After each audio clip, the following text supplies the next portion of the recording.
वक्फ properties के ऊपर 2009 का मैनिफेस्टो है बीजेपी का, जिसमें ये रहमान कमेटी के रिकमेंडेशंस को लागू करने की बात कह रहे हैं।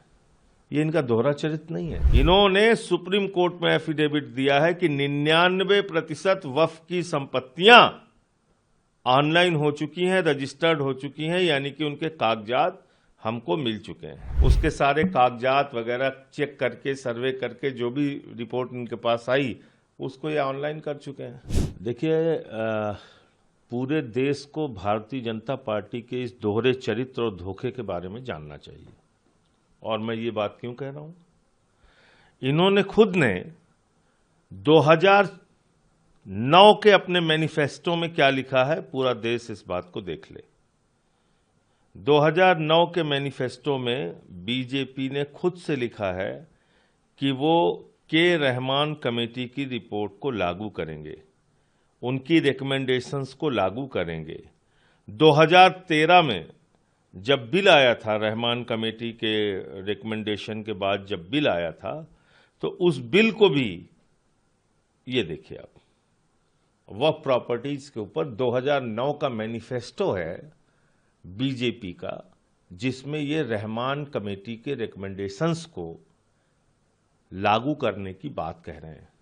ये इनका दोहरा चरित्र नहीं है। और उसी रहमान कमेटी के रिपोर्ट के आधार पे अमेंडमेंट आया पार्लियामेंट में। अब पार्लियामेंट में अमेंडमेंट आया तो उनके सांसदों ने, मैं नाम लेके कह रहा हूं, सुषमा स्वराज जी ने उसमें हिस्सा लिया डिबेट में, उसमें हिस्सा लिया मुख्तार अब्बास नकवी जी ने, उसमें हिस्सा लिया शहनवाज हुसैन ने, और इन्होंने तो सपोर्ट किया बाकायदा।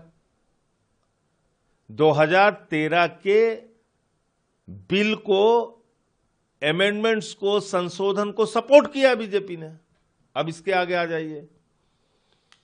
उस अमेंडमेंट्स के आधार पर जो सुझाव दिए गए थे, उसमें यह कहा गया था कि जो वक्फ की प्रॉपर्टीज हैं उसको ऑनलाइन करना है। इन्होंने 13 के बाद 14 में इनकी सरकार बन गई। राज्यों में भी ज्यादातर इनकी ही सरकारें थी, केंद्र में इनकी सरकार है पिछले 11 साल से। सारे डाटा इकट्ठा करके, सारे रिकॉर्ड इकट्ठा करके इन्होंने ऑनलाइन किया और सुप्रीम कोर्ट में एफिडेविट दिया है, शपथ पत्र दिया है। वो भी आपको पढ़ के सुना दे रहा हूं। पूरे देश को पता चलना चाहिए कि क्या दोहरा चरित्र है बीजेपी का। इन्होंने सुप्रीम कोर्ट में एफिडेविट दिया है कि 99% वक्फ की संपत्तियां ऑनलाइन हो चुकी हैं, रजिस्टर्ड हो चुकी हैं, यानी कि उनके कागजात हमको मिल चुके हैं। ये तो आपने कोर्ट में एफिडेविट दिया है। ये देखिए, इसका पैरा 5 पढ़िए, मैं पढ़ दे रहा हूं क्या लिखा हुआ है इसमें। इसमें लिखा हुआ है that as regards digitization of Waqf properties the answering respondent, last में इन्होंने जो लिखा है वो मैं खाली पढ़ देता हूं, बहुत लंबा है। Digitization was achieved at the end of campaign period on 15/10/2019.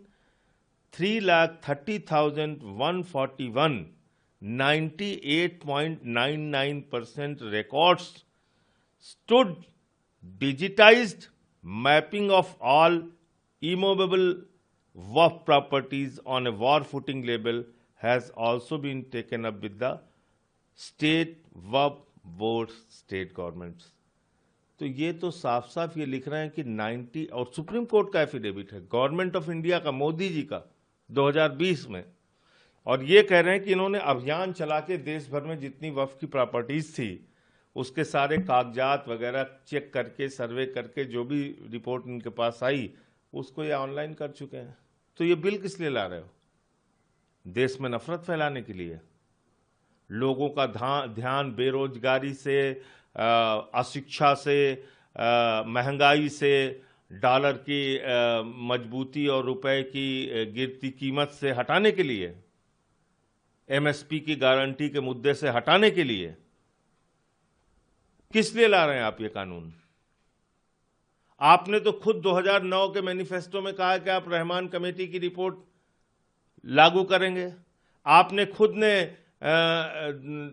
2013 में इस बिल का समर्थन किया है, अमेंडमेंट्स का, जो रहमान कमेटी की रिपोर्ट के आधार पे संशोधन लाए गए थे पार्लियामेंट में, खुद ने, बीजेपी ने सपोर्ट किया है।